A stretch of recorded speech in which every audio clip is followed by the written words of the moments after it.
Hi, this is Paul. I've been doing a lot of conversations lately, but I've still got a lot of ideas for videos in my head, and so I got to get them out as soon as I have them. In a lot of the conversations, there's a couple of words that I think, there's really three terms that I really want to spend a little bit more time with defining, and that would be the word random, the word supernatural, and Jordan Peterson's God in quotes, or God aspect number one. On YouTube, there's a really nice video about creating random numbers, and creating random numbers for human beings is very difficult. Well, why is it so difficult? Well, because there's nothing random about us. And in fact, the idea of naturalism is that in fact there can be nothing random about us. So what you do is you take a radioactive isotope and you put a Geiger counter and you hook that into a computer, and so you have something that is random. But here's the question. Are the motions of those particles actually random? If you push this word hard enough, what you realize is that random does not mean random as we imagine it. It really means that which is too complex for us to predict.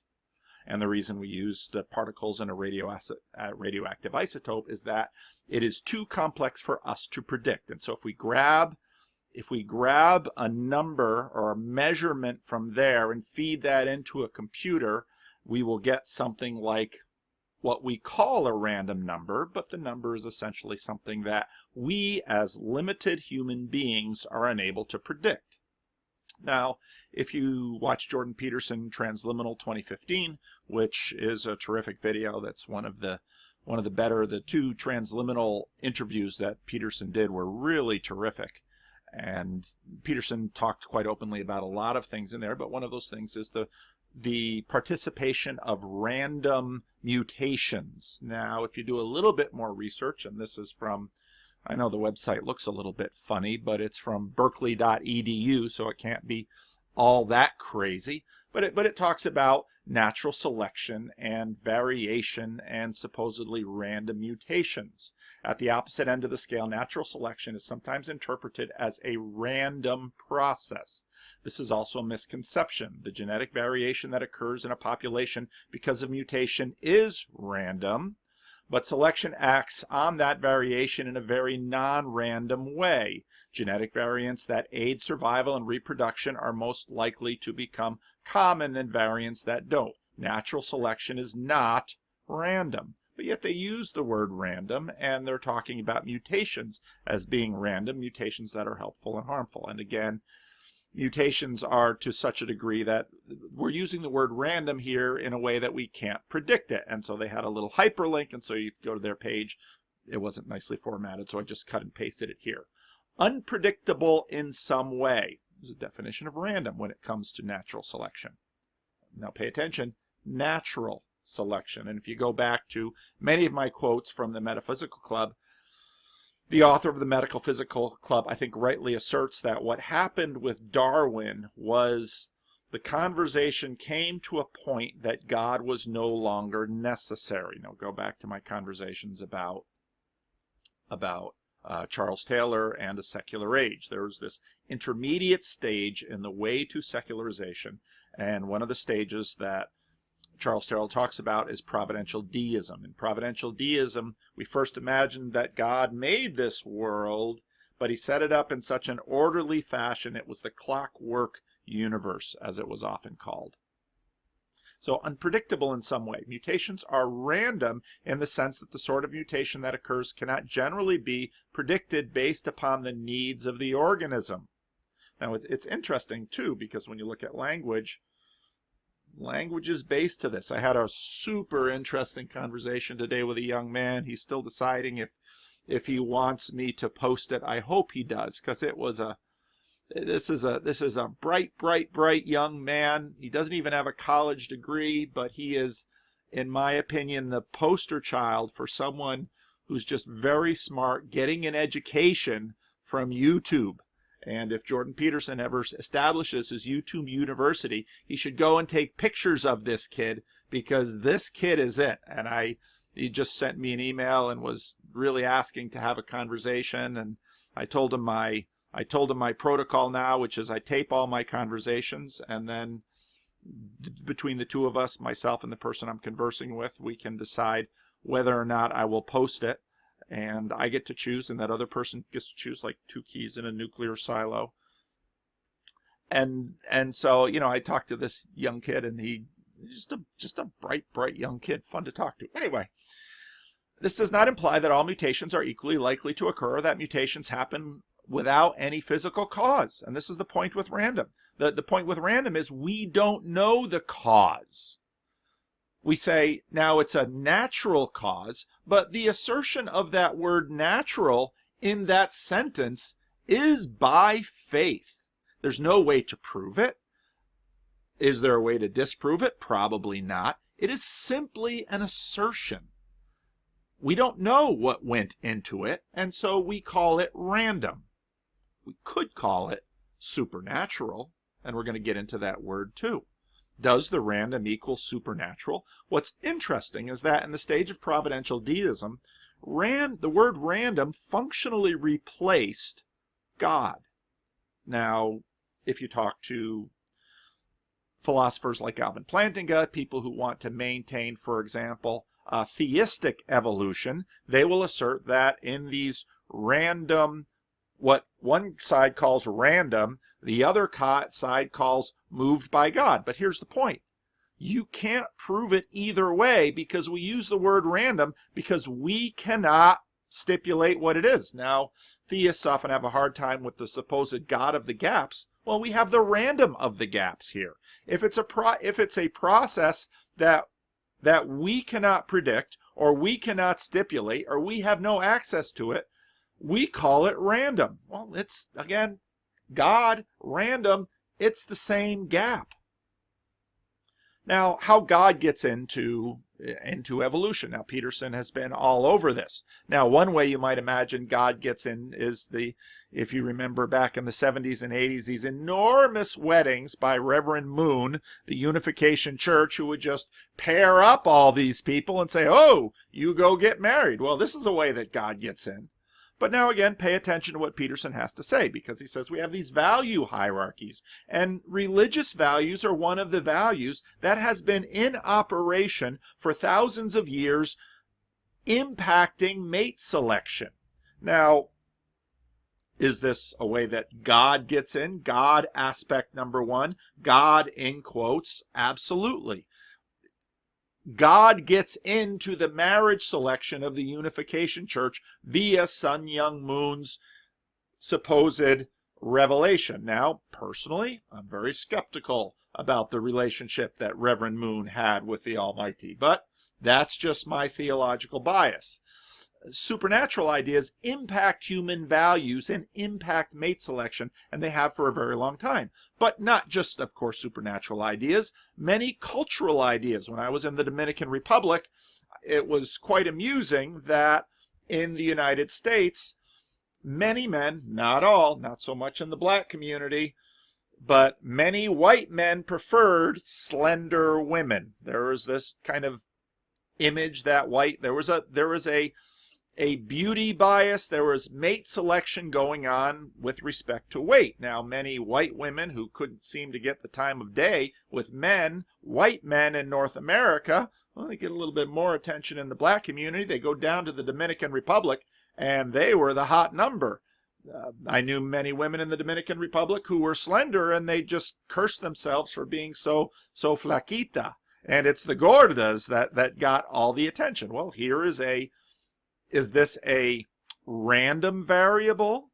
Is this cultural? Is there no backstory to the culture? One of the things I have to get used to is finishing my sentences instead of just thinking them in my head. Well, now someone very well might generate a story that, and I hope this guy wants to post his video, because he said some really bright things in this video. We talked about the monarchical vision. We talked about how he added the element of time in with the monarchical vision, which I hadn't necessarily been thinking about. But he also talked about how, you know, in many ways, and he hasn't read Thomas Kuhn yet, the Structure of Scientific Revolutions, but I told him to put it on his book list because I read it in college, that place I spent a whole lot of money on.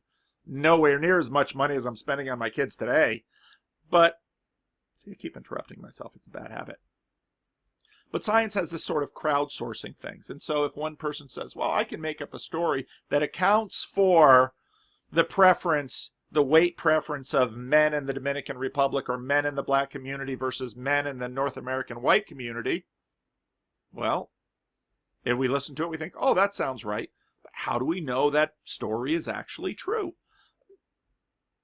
Basically, we regard it as science if enough people say yes. Now, what we do then is really we look at causality, which we call it, but we're for the most part looking at patterns. Now, this is interesting because C.S. Lewis in Miracles, C.S. Lewis wrote this in the 40s and 50s, and they didn't know a lot about particle physics, but he began to get the idea that they were talking about random. And again, if you read C.S. Lewis's book Miracles, he will talk about the assertion that naturalists have that what is governing us is the whole show, that the universe is in a sense a closed system, and in this closed system all events are related to and caused by the previous event. And so by faith, what this essentially says is that all random processes by faith are designated as natural processes, and we will not designate them as supernatural processes because by faith we have eliminated that idea. And again, what I'm saying is that this is basically a presuppositional assertion. This is a community of people that have decided that this would be the way it is, just like communities of people before 1500 that decided that God had made it. Now, the random and the natural. Natural is the whole show, depending on the assertion, the potential monarchical vision, that all that we can see, in theory, can be accounted for with natural causes. But it's very interesting, too, that often we use that term, natural causes, as another way to punt. He died of natural causes. Well, what does that mean? Well, it means that we might not know exactly how or why he died, but there didn't seem to be another human being involved. And I've talked about this in past videos. The language habit that we have of excluding human agency from natural causes. We do it when we talk about global warming. We're talking about human-caused global warming. Well, once you have to hyphenate that and stipulate it in that way, you are in that moment buying the entire package of free will and human agency and our capacity to change. When some people write me and write me about their frustration with humanity's inability to really get a handle on our production of greenhouse gases and what the potential is for that. Now, I know that there are a fair number of skeptics in my YouTube comments. Go ahead, leave your skeptical. I personally am a believer that we pump all this CO2 into the atmosphere. It's going to have a consequence. I'm skeptical in that I'm not quite sure what the consequence will be. The assertion that it will cause warming makes sense to me. It will certainly impact acidity levels in lakes and the ocean. And so my assertion is that much of the science is probably correct. The predictions are far harder to do because the systems are far more complex. Now, is this God or is this random? Again, the assertion that it's one or the other, whichever side you're on, is a faith assertion. You don't know. But what you do is you let your worldview then inform and fill in the gaps. And so my assertion is that you have the God of the gaps, but you also have the natural of the gaps. And you have that with random, you have that with natural causes, you fill that in all sorts of ways. And in a sense, what you may be facing in terms of global catastrophe because of the CO2 that we are pumping into the atmosphere and our inability to stop it politically, that might be natural. We might die of natural causes because we can't get a handle on ourselves politically. And I have some really brilliant emails from a number of you, and I won't out you here because I know many of you don't want to be outed, but Yeah, we're if you believe we're cooking ourselves with CO2 and we can't get a handle on it, this might be completely natural. And this might be as natural a death for many of us as getting to 80 or 90 and too many cheeseburgers, or just your heart giving out and growing old is. It's just on a bigger scale, and we just seem to be a little bit more involved with it. Although, how can you say that the sum of your choices made as a younger person to smoke what you did, or drink what you did, or eat what you did, or exercise or not exercise, or the amount of time you spent in the sun, or all of these things are somehow unnatural? So nature as the whole show depends on the assertion that all we can see in theory can be accounted for via natural causes. But we already know that we are incapable of such accounting every time we use the word random. We usually simply imaginatively expand the data set and stipulate that we can make it up in volume. In other words, well, we think that with enough random mutations, we will arrive at us. You're punting. You're making it up. It could be supernatural. We're going to talk about that word in a minute. It could be random. The point is, every time you use the word random, you're basically saying, we don't know. It's too complex. We don't have access to the data. And then what you usually do is flood the data and say, with enough randomness, we can get there. Again, how many monkeys does it take to write out, monkeys and typewriters to type out the works of William Shakespeare? You can Google that question. This is all just simply a faith assertion. No one has proved it. No one can prove it. Then we get to the word supernatural. Now again, this is a product of this long process of human history and culture and language. And again, I recommend Charles Taylor's really fat book, A Secular Age. Charles Taylor says, providential deism asserts a division in the whole show. Well, what we need to do is eliminate the supernatural. And I hear people say that all the time. And I'm going to have a conversation tomorrow, and he's probably going to watch this first. And so maybe we'll be ready for the conversation because he's making videos too. I'm talking about Andy. And I know he intends for me to post it, so this is going to be really fun. I'm really looking forward to talking to Andy. But every time you use the word supernatural, okay, define it. That which we can't account for. Well, how much do we really account for, and how much do we take on faith? Well, you might say, well, we take a lot of things on faith, but we have reasons for it. Well, what is natural? An event that we can account for. Or imagine if given enough information, we can account for it. It is based on regular patterns that seem, within our experience, to always be true. But, again, that's always based on a limited data set. And the difficulty we have is that if something happens that breaks the pattern, what do we mentally do with it? And a number of times I've used the illustration that Jordan Peterson tells a ghost story in one of the E3 podcasts. And the other person that was with him in that hotel room, who is a naturalist, and he is a scientist, and he is a friend of Jordan Peterson's. Jordan Peterson went up to his hotel room. He dropped off his stuff in the hotel room, went out, came back. He had his laptop and a bunch of other stuff there, and all of the drawers in the hotel room were open. And Jordan Peterson begins to think, someone's been through my hotel room, but he's using reason. They didn't take my laptop. So he goes down to the desk, tells the person at the desk. The person at the desk gets terrified, and the person at the desk says, we have a ghost! And they're terrified of the ghost. Okay. Jordan Peterson, probably open to ghosts. He's an open agnostic. Goes back to his room, shuts all the doors, goes back to his room with the person he had dinner with, shuts all the drawers, sits down, has a conversation with that person, and they turn and they see one of the drawers has opened again.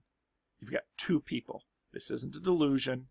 Two people, and the drawer opened again. And they had tested all the drawers, maybe a truck rumbling through, and this is not an area of the country where there are earthquakes, so on and so on and so forth. The door opened, and they cannot give a natural explanation for why the drawer opened. And so I asked the individual, I said, explain it. He says, it's just one of those things. And this is what we do. Why do we do it? Because we are limited creatures who have a deep need inside our brains. And I talked to another person about this today. Think about Jonathan Haidt, the rider and the elephant. What does the rider do? The rider makes up reasons that make the elephant look good in terms of the social status hierarchy. Once you have a societal environment that is accustomed to excluding supernatural, everyone will simply begin to accept information based on the rider making the elephant look good. That's how we work. That's why sociology of knowledge works. And that's how all this talk about natural and supernatural works. Go into an Islamic community or a church community or another community, and they say God, everyone agrees, and you begin to think, okay, God. Go into a secular community, and they say, no, not God, science. Well, they say natural. And then when they don't know, they say random or natural causes. But language betrays the game again and again. Let's talk about technology and natural. Much of what we can do today would be considered magic 100 or 200 years ago. Showing up in San Francisco for dinner after having breakfast in New York City. Now you might say that's supernatural. Today we say it's not supernatural. Why not? Well, we have some idea about how we can do this thing. We call it natural because it's a product of our colonizing nature. All right? So we have developed air travel and we have developed jet engines, and we can travel now from JFK in New York to SFO in San Francisco. You can eat breakfast in New York and you can have dinner in San Francisco. You can do that. We call that natural. In 1849, that would be called magic. And even today, when we say, if you could do this in 1849, that would be magic, and we're skeptical, and rightly so, of someone reportedly having done it. But now nature obliges with our technology, but her protests are, now follow the language again, what we call pollution. So you may eat breakfast in New York City and you may eat supper in San Francisco, but nature has its way, and you burned quite a few fossil fuels getting your little butt across the continent to San Francisco in the evening. So what do we make of that? Well, it's unintended. It's natural because we can predict it. We can do the math, but we can't control it, can we? Because if we could control it away, we would do it in a minute. And that, in fact, is the game of technology, where, in C.S. Lewis's terms again, we're colonizing nature, and nature fights back. We're colonizing nature, and nature fights back. Do we see it as supernatural? Today we don't. They would in 1849. So what exactly is the definition of supernatural? Well, our laws of nature are patterns. They're patterns that we have seen again and again and again and again. Now, we then take the faith leap to say they will always happen. Well, now you have a problem, because now you've entered the fourth dimension, and if you go back to my Flatland video, there's in a sense two fourth dimensions. One is the dimension in which there's a tesseract, and the other fourth dimension is time. So we see patterns, but how do we know these patterns always persist? Now this is something that, of course, Einstein got into, because he started saying that there's a thing called time-space, and gravity warps time, and so they've been working on this, and they found more patterns. And then, of course, Rupert Sheldrake comes along and says, but why are the constants changing? We don't know why the constants are changing. Is God changing the constants? I don't know. But you see, this is where we get into God aspect 1 and God aspect 2. God aspect 1 would be very comfortable in saying God changes the constants because, let's say if you're a pantheist, well, God is the constants. God is you, God is me, God is the sum total of everything. That is obviously material or relational or so on and so forth. There you have God aspect 1. But now again, remember, Christians have God aspect 1 plus God aspect 2. And God aspect 2 is a will. And I've spoken before about the fact that we tend to default to pantheism, and I think we do so because of our bias. Now remember the rider and the elephant. In one of the conversations today, I had a conversation about reason, and I had to reinforce the fact that reason is a function of consciousness, okay? In these split brain experiments where they've got a hand over here disconnected from an eyeball over there because the brain has been split, and these experiments are really quite interesting. The hand does something, and the other side of the brain makes up a different reason that's completely disconnected from the hand. Well, what are the brain scientists saying? Well, our reason is, as Jonathan Haidt points out again and again, is us making up a story that seems to account for the data. This is what we do. Well, how do we try to compensate for this? We try to compensate for this in science by having a different brain try to run the data, and having peer review and have other different brains try to run the data. And then to add probability, because we recognize, now we're going to get into the pragmatism talk, we recognize that the world is sufficiently strange and sufficiently complex. Again, read the Metaphysical Club, read about Charles Peirce and the development of statistics. Our measurements are not quite good enough. Our grasp on, read Don Hoffman, reality, limited by our tools and by our interactions, that we make as good a guess as we can. That's what we do.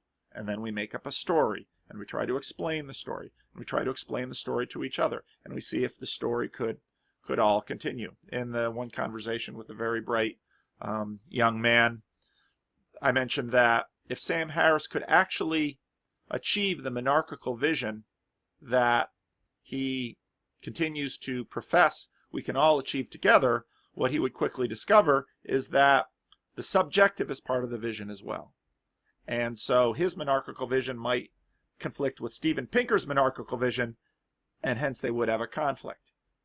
And it would get complicated. The goal of this imagined monarchical vision is in fact uniformity. But as again Thomas Nagel, go back over all my old videos, as Thomas Nagel points out, you have excluded the subject. And by doing so, you have excluded whole ranges of things. And again, look at Jordan Peterson, Transliminal 2015. This is the game that we're playing. But we look for patterns, and then we call these patterns things. And then when Rupert Sheldrake goes to the people whose job it is to maintain the constants, Rupert Sheldrake's first question is, why do you have to maintain the constants? Wouldn't you just write the number down and have it be this? Oh no, gravity changes, speed of light changes. These constants fluctuate. Well, wait a minute. Why do they fluctuate? Apparently, constant is in the same family of scientific, scientismistic religious words as random and natural. And keep the scientistic clothing, keep the tablecloth, cover the legs, peek under the tablecloth, and you realize these legs are moving. Now again, you might say, well, I don't believe you. Well, do the homework. Now, have I done the homework? Well, I've listened to some people, and this is the way we believe almost everything. We take it on faith. Is Rupert Sheldrake lying to me that there is an organization that continues to monitor the constants because they change? Do we know why they change? Well, what do we say? The constants are good enough. Well, now we're back into pragmatism. What we're really doing is talking about control and prediction. If you can do it again, or if you can do it on request, we call it natural, even if a human person is doing it. So again, this gets into the ambiguity of this world natural. We don't necessarily know how it is done. Now, here's a really uncomfortable thing we don't like to think about. Who here really knows what percentage of how anything around here is done? I've got a little bit of grasp of electricity. I've got a little bit of idea about how computers work. I've got a little bit of idea about how an internal combustion engine works, how a microphone works, how my webcam works, how the internet works, and IP addresses and all of this, but I know just a little bit of it. Some of you know a lot more. But what we've constructed here is a society that is just so built, built, built, built, built, built, built. And as Jordan Peterson says many times in his lectures, the amazing thing is that anything works at all. And here we are. And we don't realize just how fragile this whole thing is.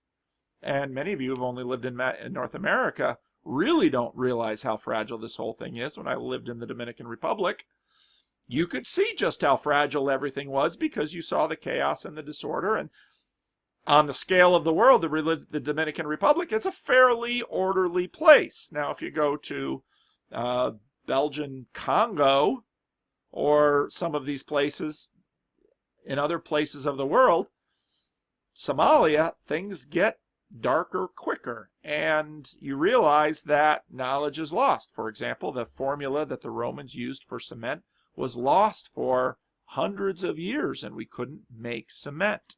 This is something about knowledge. Now, what do we call nature and control? We don't necessarily know how it's done, but what you see is repetition and colonization. Now, here's the thing about the word supernatural. I think we've got a motivation here. And from what we know about human beings, about the rider and the elephant, we have reason to be motivated. We, again, read Thomas Nagel. Doesn't want there to be a God. Well, why not? Well, because we don't like it. Well, why don't we like it? Because such a God would place demands on us. Such a God we might feel indebted to. Such a God might make us give up the illusion that we're really in control of ourselves and we're really in control of this world. Now we're in control good enough for the most part, the outcomes we're getting. But what do I deal with as a pastor? I deal with the fringes of our knowledge. Oh, you mean that because you talk about God? Yeah, but pastorally, you deal with the fringes of people's knowledge. You deal with the fringes of medical knowledge. You deal with the fringes of all kinds of places where suddenly, ask a doctor sometime with a person who is very, very sick and likely going to die. Doctor, when is this person going to die? Can't tell you. In fact, most of the pastoral concerns about health that come to me are at the frontier and the limits of knowledge of what the doctors know. And I watch this especially with mental health. We just don't know. And I think what we're coming to, and again, I made this point with the very smart young man I talked with today. Maybe I'm just pestering him to think about it. But hey, you know, if you don't want to release it, not everybody should be on YouTube. I totally get that. But we had a terrifically fun conversation. There's whole ranges of things we don't know. I'm walking home after work. I could be mugged and knifed and die, and my children will no longer have their father. I could have a heart attack. I could get hit by a car. An asteroid could strike the Earth. Just YouTube. 10 ways the world can end. It's kind of a scary thing. Well, one of the things that we don't want is there to be a God, because Kierkegaard, Despair unto Death, read that piece. And this young man was reading Kierkegaard. And yeah, Kierkegaard's hard to read.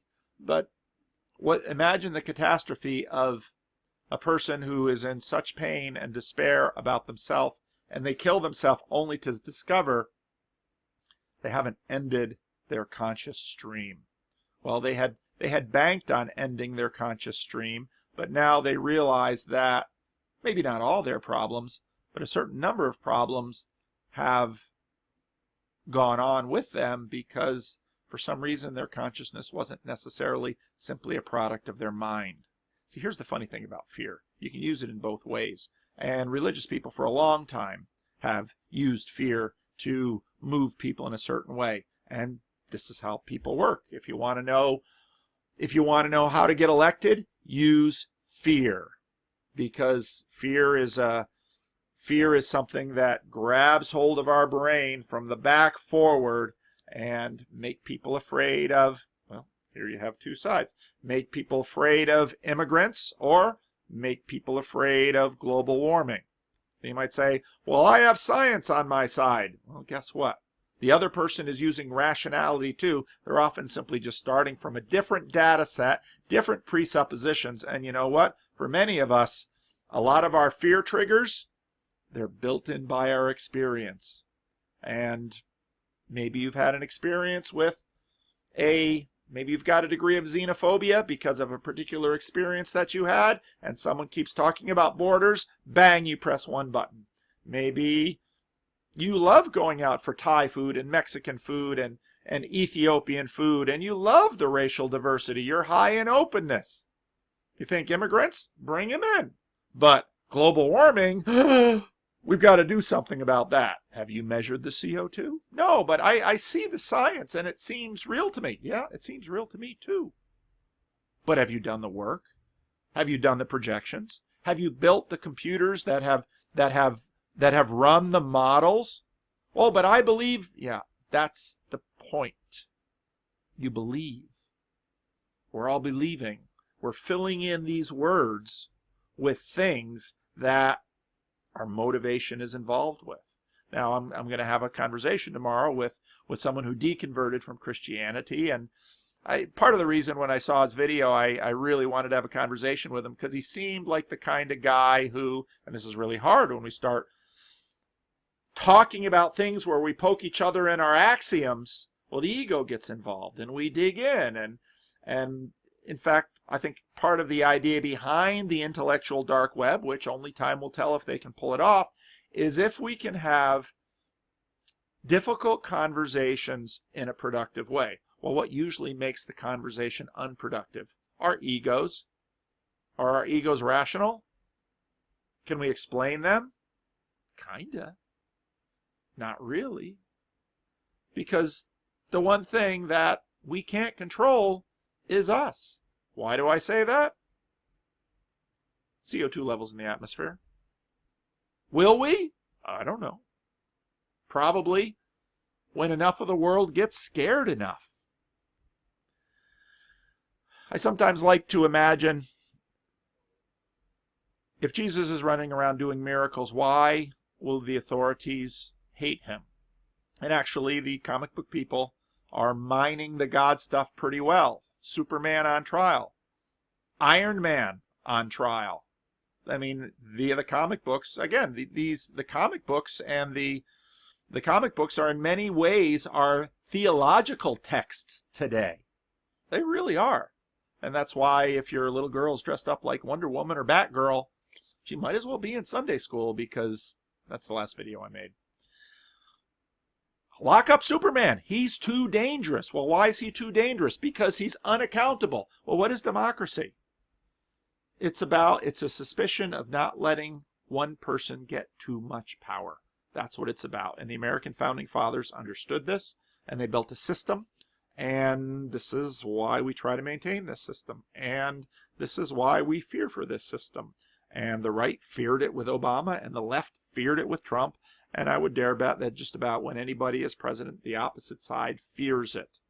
And this is part of what keeps, to what degree will the Senate lose the 50 rule, the 60 rule? Well, you lose the 60 rule, you're just that much closer to losing the 50 rule.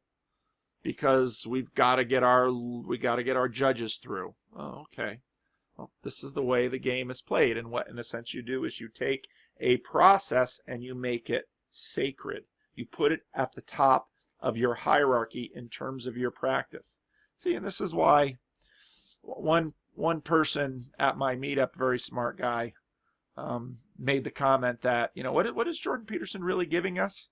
He's really giving us a language to help us deal with what's going on now. And I think for that, we owe him thanks. So we try to get a handle on God. Well, what in a sense Jordan Peterson is doing is just he's a scientist, and he's trying to enlarge the data set. Not enlarge it imaginarily, like the number of monkeys and typewriters you need to come up with the works of William Shakespeare, but he says there is data out there that we can mine, but it's in a different form. And Brett Weinstein, Jordan Peterson on Joe Rogan, Brett Weinstein goes along with that. Well, how? Tree rings and glacier ice? Yeah, we're enlarging the data set on CO2 and growth and all of this stuff. But he's mining stories. And this is why, again, God aspect number one, you can be a naturalist and say, by faith, there is no such thing as supernatural. And now, what I would say is that my religious upbringing has equipped me to be able to talk with you about faith differences that we have. I was thinking the other day that Rebel Wisdom, it wasn't with the Jordan Peterson interview, it was a couple other guys, and I really should track down the reference, but one of the persons on Rebel Wisdom, they were talking about politics, and he was saying conservatives in America usually know they basically can mind read, and I don't mean literally mind reading in a supernatural sense. They can more reliably predict what the left is going to do than the left can predict what the right is going to do. Why? Because if you're a conservative and you go to university, you have to learn 2 languages and 2 cultures. So you basically become bicultural and bilingual. This is also true for African Americans. African Americans know white society better than white society knows African American society. Why? Because African Americans have had to adapt and learn to talk white and act white and be white around white people because of a power differential. Okay? That's, social justice warrior. No, this stuff is real. The question is, how good are the solutions to the inequalities that they create? That's where the debate is and should be. Again, listen to more Glenn Lowry. He and John McWhorter have great conversations about this. The same is true, I would argue, for religious people in a secular society. If you're religious in a secular society and you are going to university and you are dealing in the public sphere, you learn to talk secular. You learn to be able to adopt the secular language. But if you maintain yourself in your religious community, you also learn the religious way of life. And so that's why the religious practice and the faith assertions of the secular community are so obvious to religious people, because we play this game all the time. The secular community acts like, no, this is natural, this is random. We can easily tell the difference between natural and supernatural. Really? We can't. Is that because we don't understand it? No, we understand it perfectly well. C.S. Lewis makes the point. Joseph was going to divorce Mary, or sever the engagement, because Joseph knew very well where babies come from. And according to the story, it takes evidence as dramatic as an angelic, well, actually, he just got a dream with an angel, to change his mind. David Hume? C.S. Lewis's point with David Hume is, the problem with history and science is that by definition, everything in history, even if you're a naturalist, only happens once in every single one of its aspects. And to use some Aristotelian language, accidents. So can you make predictions? Yeah. Most of the time, are they good enough? Yeah. But you always have to take into account your data set is limited. And even if you use statistics, there's always the chance you've got an outlier.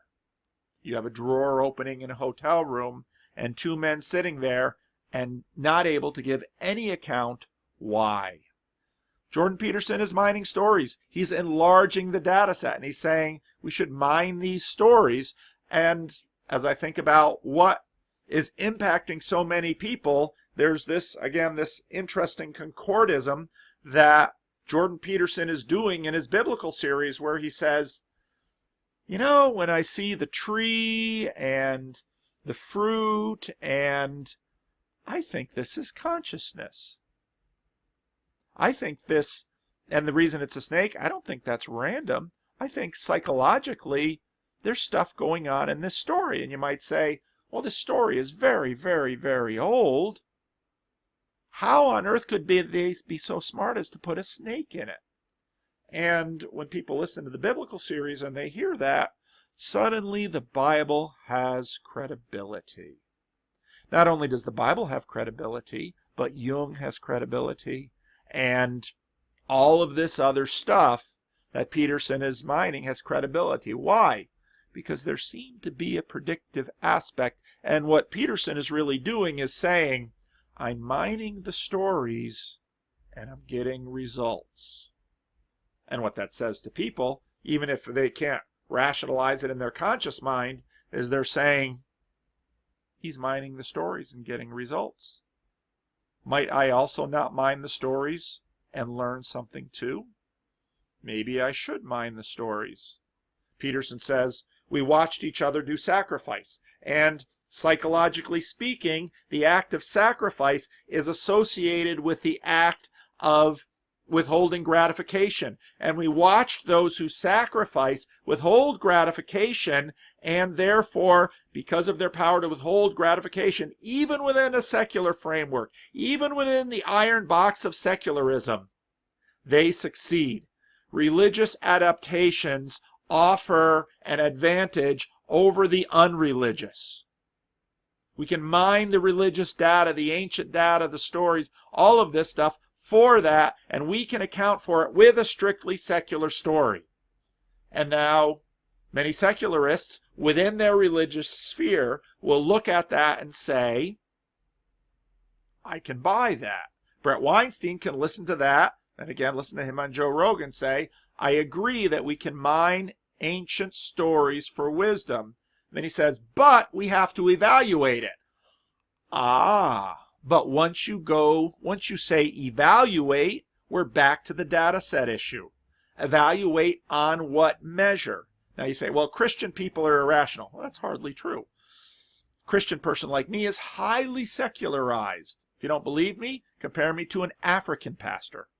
I'm highly secularized. Now again, maybe I'm trading in a trope. I'm sure there are African pastors that are more secular than I am, but generally speaking, given my context, I'm highly secularized. So when I do evaluations, what I tend to do is I tend to look at all the data sets. And this is why a Christian who's living in this context and an atheist who's living in this context share a huge amount in common, because I might have the additional selection of maybe God did something. They might exclude that by virtue of their faith. But again, the difference between natural and supernatural, random, natural causes, are the faith assertions, the presuppositional faith assertions that we are bringing to the situation we are trying to evaluate. So it is right and good for Brett Weinstein to run an evaluation of the wisdom that he's mining from these stories. And actually, I've listened to a number of Brett Weinstein's YouTubes, and I really like them. In fact, again, in terms of the intellectual dark web, politically, I'm over there with the Weinsteins more than I am with Ben Shapiro. And I think, frankly, Jordan Peterson, he's a Canadian, he's on a different spectrum. Canadians tend to be they tend to have a little leftist shift than Americans culturally. Challenge it in the comments if you want to. But this is what's going on. He's mining stories. Now, I'm gonna talk to Andy tomorrow, and I'm really looking forward to this. And I know Andy wants to publish it, so we're gonna have a lot of fun tomorrow. And I don't have a lot of time because I'm also talking to Sid Helema, and I assume that Sid and I tomorrow will probably publish ours too. So there's a little teaser for tomorrow. You usually get it a day late because I go home and I have fiber at home, so I upload it at home because I only have cable here at work. And so to upload it, cable is terrible. So, but Andy says in his video to me, Jordan Peterson won't answer the question of God aspect 2. And I keep saying he does all the time. And what he says is, could be, I don't know. And what that means is that there are those who religiously say, and again, my assertion is that that is a religious position, that they are saying no to what they assert is supernatural, that everything is the whole show, okay? And random is a natural process, and there is no God to tinker with the random. That's their faith. I would say, providential deism has impacted me, but so has Calvinism. So it has a very strong sense of providence. And I would say, on one hand, yeah, I can buy the idea of random. But on the other hand, I also buy the idea of providence. And because of my Calvinism, providence is a very big deal. And if you look at my conversation that I had, because days are coming together, yesterday with Alex Smith from Tasmania, who knew all these watchers are from Tasmania? That's so cool. If in fact I do get to Australia, who knows? Maybe I'll get over to Tasmania. Probably time and money will limit me, but you know, totally cool. What an amazing world. So, see, I distract myself. That's why I do PowerPoint. In other words, my assertion is that these are all, in a sense, religious positions. Now, if you get a rash when I say religions, I'll say worldviews. These are all worldviews. And they all have limitations, and they all have open ends, and they all have areas they can't account for them. And so what we're doing when we're having conversations is we're saying, this is what I think based on the evidence. Well, this is what I think based on the evidence. And why do we disagree? Because we're human beings, and our capacity to know is so small. And as I mentioned to the one individual I had today, rationality, what Sam Karras calls rationality, watch Ian McGilchrist, is a function of just this tiny slice of our rational mind. And if you begin looking at the other places of our brain that are getting involved, well, if I slide the cucumber by my cat and my cat freaks the heck out, is the cat being rational? Yes, according to the limitations of the cat's ability to perceive. Now, I've got a higher level, and I've also got agency involved. So when I slide the cucumber, if you don't know what I talk about with the cucumber and the cat, just go to YouTube and type in cat and cucumber, and you'll see. And this isn't a Michelle Goldberg, was that her? This isn't a Michelle Goldberg, Google it. This is, cats, cucumber, YouTube, watch. When I slide that cucumber, I know what's happening. So my rationality is happening. But here's the problem. Is it rational for the Trump supporters, when Trump keeps pushing the fear button on immigration, which is what he's doing all the time, is that rational? Well, there are concerns with immigration. I'm not a proponent. I don't think anybody, open borders, not going to happen. On the other hand, global warming. Push the fear button on global warming. The New York Times does it all the time. Mainstream media, I don't like that term, doing it all the time. So, both sides are pushing the fear button. Supreme Court Justice. It's going to overturn Roe versus Wade. Do they pause 10 seconds and ask, well, that would put it up to the states? No, they don't do. They just fear floods the mind. Well, one of the things that we should do is own the strengths and limitations of our worldview. So we'll see how my conversation with Andy goes tomorrow. Love the beard.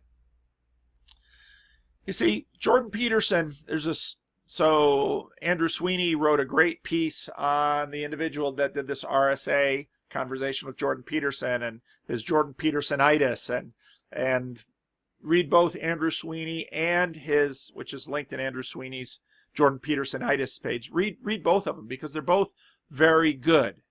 And one of his beefs is Jordan Peterson needs to be involved in fighting global warming more regularly. Now, I just had another friend who's a pastor, and he went to his first ever Jordan Peterson meetup, I think maybe in Edmonton.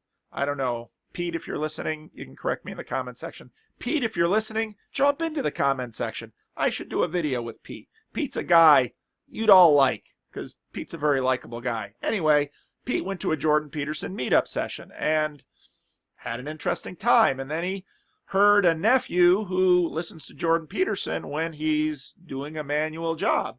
And then he talked to some women pastors and women in his life who have a very negative impression of Jordan Peterson. What's going on? Well, Jordan Peterson isn't sufficiently upset by By what? By your worldview. Because you imagine, well, Jordan Peterson should be out there combating racial prejudice. Jordan Peterson should be fighting the patriarchy. Jordan Peterson should be fighting white supremacy. Jordan Peterson should be helping to defeat global warming. This is, all good men should come to the aid of their country, especially those who are men like Jordan Peterson. Well, we're afraid. Why are we afraid? Another piece, in case I haven't exploded your book list and your YouTube watching enough, watch C.S. Lewis's, you can get the C.S. Lewis Doodle and watch the whole thing, it's on YouTube, Living in an Atomic Age by C.S. Lewis Doodle. When the Russians got the bomb, the West freaked out. Why? Because they're rational and they could say, this could go badly. And everyone's freaking out. And C.S. Lewis said, why are you freaking out? Y'all knew you're going to die. Your worldview says the whole planet's going to die. The only dimension in which anything has changed is time. What does that mean? Well, what is random? What is supernatural? What is natural? Who is Jordan Peterson's God? Then again, Jordan Peterson, God aspect 1, I think he makes a really solid case. Now, and this is where I'll get into it probably with Andy a little bit tomorrow, so you have God aspect 1. And I listened to Andy's video today and I think, well, maybe we'll sharpen this again. And I really liked listening to Andy and his, I think he's got a good mind and he's working with language and he's doing this and saying, let's narrow this down. Let's get our definition sharp. Let's work on this together. And anyone, whether you're an atheist or, that's fun. Let's get more precise. And the only way we do that is if we have long conversations. Now, back into the intellectual dark web. So, see C.S. Lewis's Living in an Atomic Age after this. And let C.S. Lewis fill your mind with some good C.S. Lewisness. So there's just about an hour. So if you've got your hour commute, I've done my duty and filled it nicely. Now, a couple of show notes at the end. I am really going on vacation next week. Really. And I may not do any videos. May not. We'll see. We'll see where the wife and I go and what we do. I'll say this, it's not going to be a priority. All right? So, hope you miss me. I am thinking seriously about, I've been enjoying the conversations I've been having, and my new protocol with these conversations is usually that I will record them, and then if we want to share them, some conversations I have, they're either I don't think they fit my channel, or there's too much personal stuff, or the other person just doesn't want to be that public. That's totally cool. But there's a limit to the number of conversations I can have. And as I said to my young friend today, the hierarchy limits and blinds and binds as you go up it. And again, I'm not a big fish by any means, and it could all collapse. All my Patreon supporters could go away, and all my YouTube subscribers could unsubscribe, and and not just the channels that have been abandoned. So it could all go away, and that would be fine. But the fun of this is, in fact, having the conversations that I've been having and doing the meetups. And so I'm thinking about, this may become I want to warn you ahead of time, this may become a Patreon thing, because I am, on one hand, I was reluctant to get into the Patreon thing, but I am conscious of those who send me money. I'm a human being, and you send me money, it's like, money's helpful. And I'm a Christian. The love of money is the root of all evil. So I'm, as Charles Taylor would say, I'm very cross-pressured. But I do want to say thanks to those who are supporting me via Patreon. So my thinking at this point, and I'm probably as bad as Jordan Peterson saying I'm going to start the Exodus in November, but my thinking at this point is I might do some trial runs, and I might do cyber meetups, and it might be me and 3 other people. And we might go for an hour and a half. And I might state a subject early on and say, who would like to talk about this topic and specify if you'd like it to be a public. So we have a public meetup where I post it on my channel, or we have a private meetup. Part of my burden is to produce content, and it isn't so much that I have a difficult time producing content, as many of you can testify to. It is that I have a limited amount of time to produce content, and so if I am using a lot of that limited budget of time for producing meetup content, which I think will be really interesting, I've got to compensate for it somehow, and thus the Patreon, because what I try to balance time I take away from my church, time I take away from my family for the YouTube stuff, because I've got to be a responsible father and husband, and I have to be responsible to the church, even though obviously there is definitely overlap with the church, and a number of you have been contributing to the church. It's finally the church has online giving. The problem seems to be my online giving provider really only takes donations from the United States, which is good for those of you who are in the United States, because hopefully the giving information will track through and we can send you a tax donation receipt so you can get a little bit off your taxes. Donations to Livingstone's Christian Reformed Church are tax deductible, and there's no direct service being offered. So that's legal.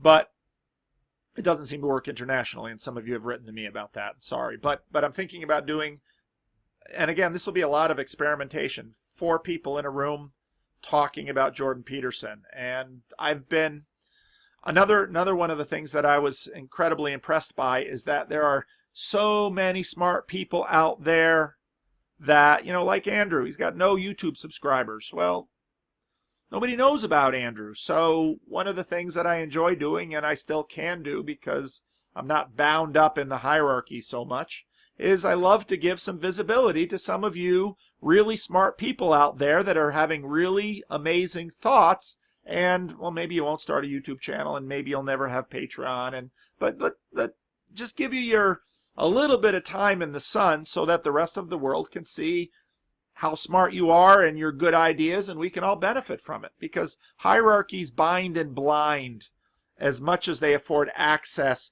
to other people on the hierarchy and other people in other hierarchies. So for me, someone way down the hierarchy, it's really cool to mine the resources at this level and to have the conversations that I've been having. And my wife says, don't tell people this because everybody's going to want to talk to you. And she has a point, because then everybody wants to talk to me. I only have so many hours in the day. I can only do so many conversations. So, and some of these conversations I initiate. And I just noticed today that Peterson looks like he's using Zoom for his conversations. Good job, JBP, because Zoom works really well. Hey, Zoom, why don't you sponsor me? Zoom, Audible Books, Amazon. Y'all are spending money someplace. But anyway, so thanks for watching. Again, this whole thing has been enormously gratifying. Tomorrow, I'm working on my sermon too, and I think my sermon will interest a number of people this week. I wrote my outline a day early, but you know, I've got people to visit and sick people in the hospital and a church to do. But tomorrow I'll probably talk to Andy, and I'll probably talk to Sid again. And Sid had been to a Jordan Peterson event in Toronto and had written a report of his visit to the Jordan Peterson book event in the Hamilton, Ontario newspaper, and I'll probably link to that after I talk to Sid. So that's what's happening. So thanks for watching, and see, all the good YouTubers say subscribe, support me on Patreon. Patreon is obviously, actually the Patreon just kind of gives me less guilt in terms of taking away time from the family, and it encourages, if I say to my wife, look, Patreon, she says, do more videos. Otherwise, she says, are you getting paid for these videos? That's not really part of your church work. So, shouldn't talk about my wife on YouTube. Anyway, that's it for today.